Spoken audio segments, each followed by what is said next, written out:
Welcome to MTG Burgeoning, your channel for all things magic.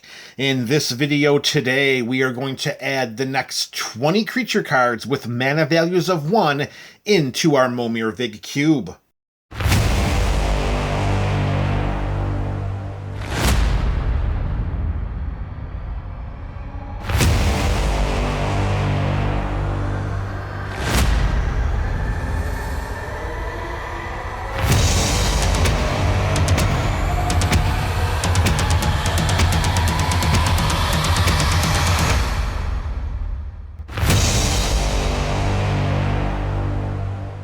What's up, MTG BC? You are the MTG Burgeoning community. Welcome back to another ongoing installment of the Momir Vig Cube Series. We are inching closer and closer to the full 1,500 card capacity of this cube. Today, we've got 20 with converted mana costs of 1 going into the cube.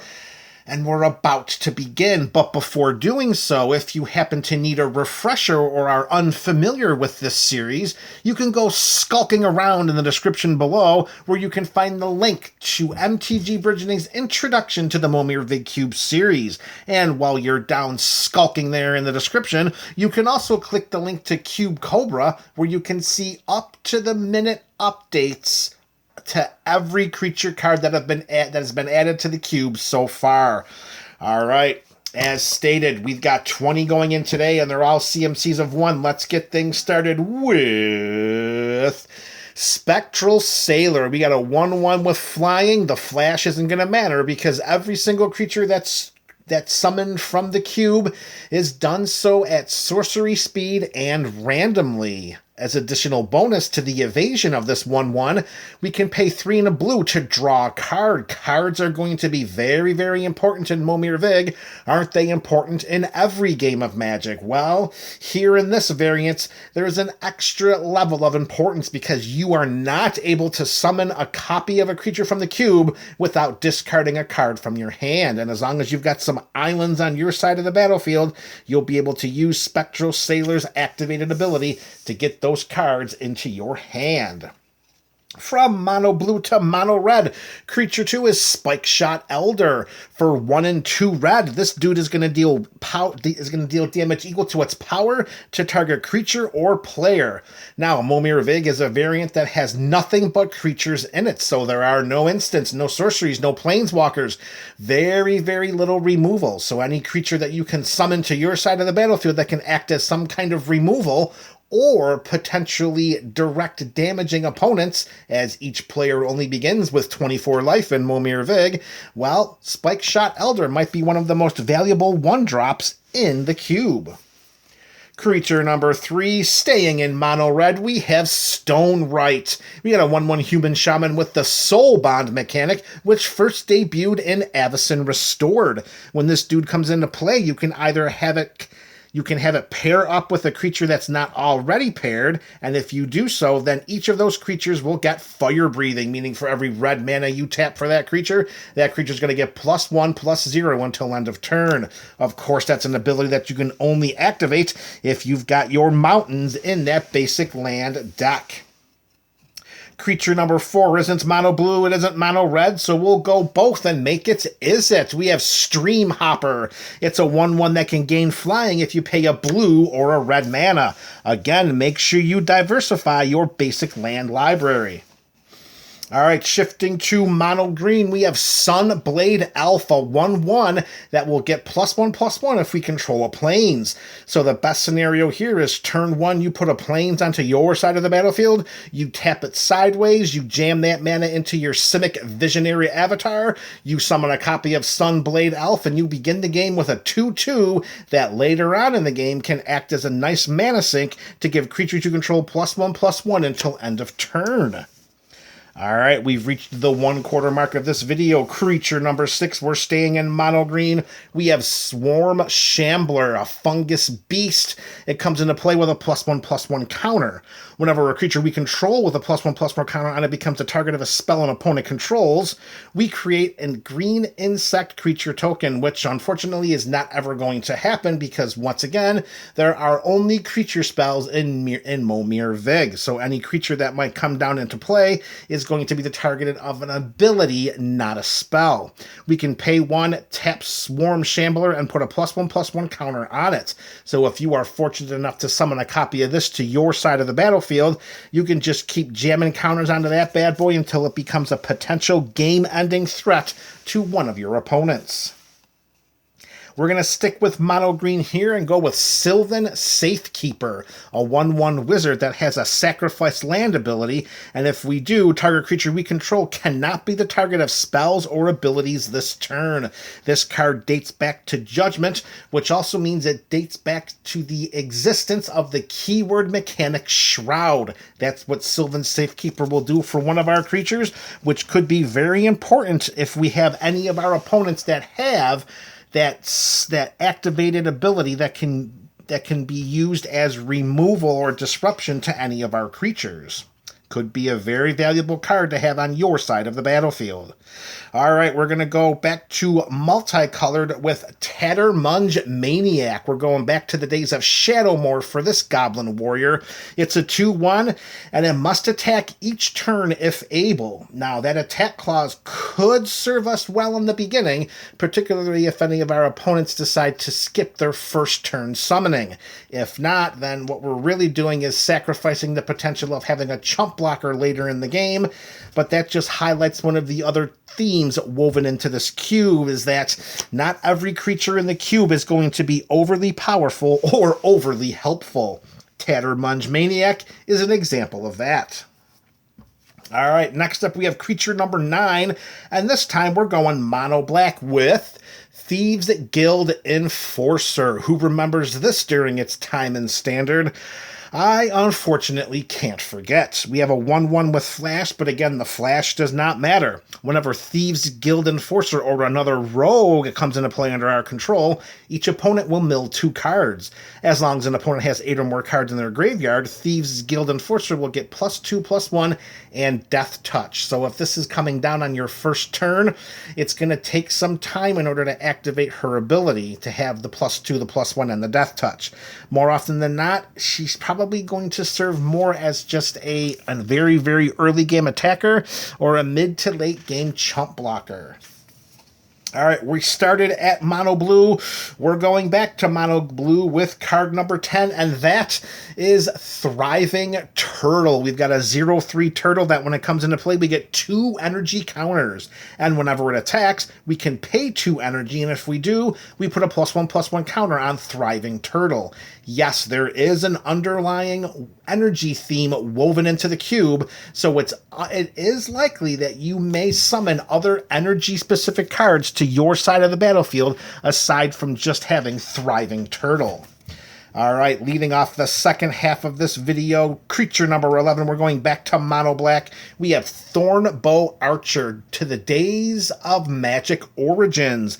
It's a 1/2 elf archer that whenever it attacks, each opponent who doesn't control an elf loses 1 life.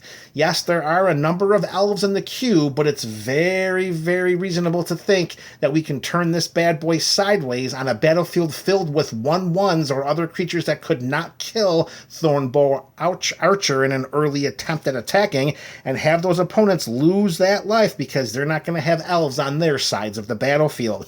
Remember, in Momir Vig, we only begin with 24 life, so it's very reasonable to bring down life totals very quickly in a game.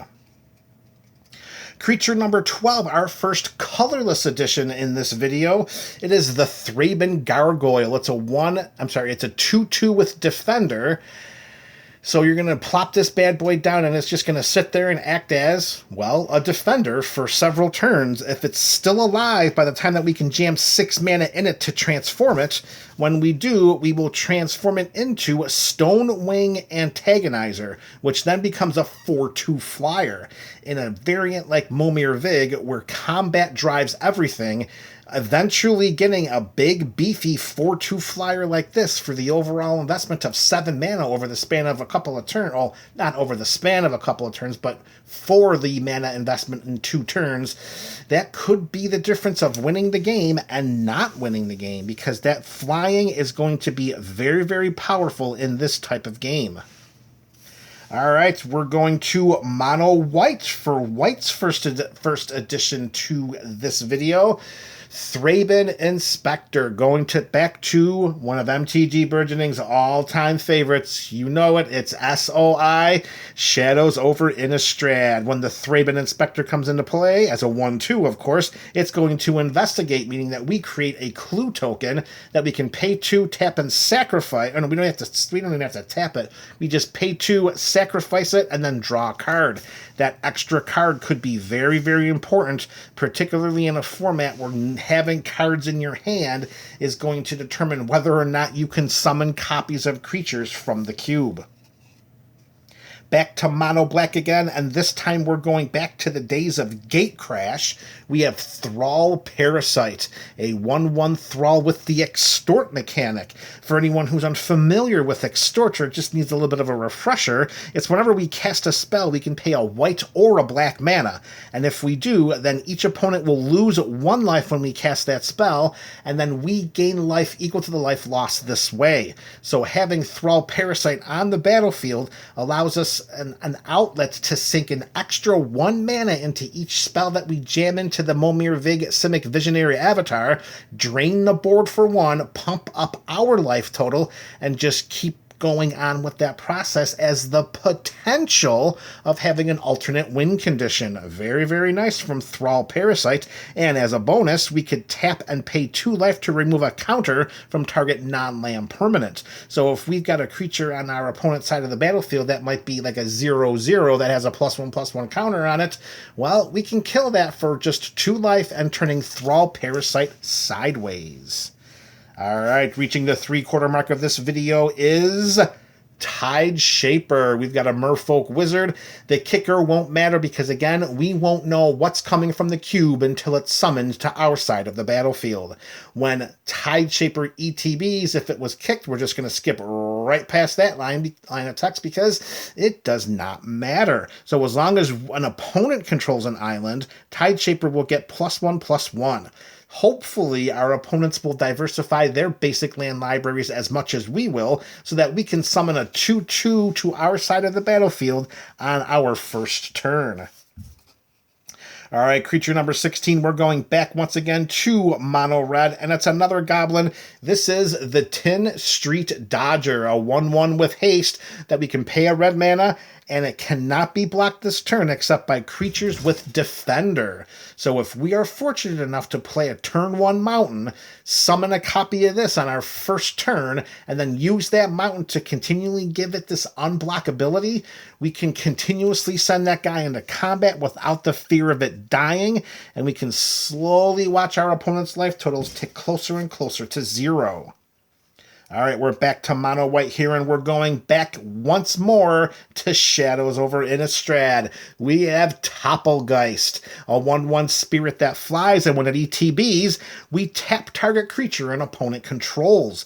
Unfortunately, this has the Delirium mechanic, which will never ever trigger in Momir Vig. The only cards that will ever be in our graveyard will be lands.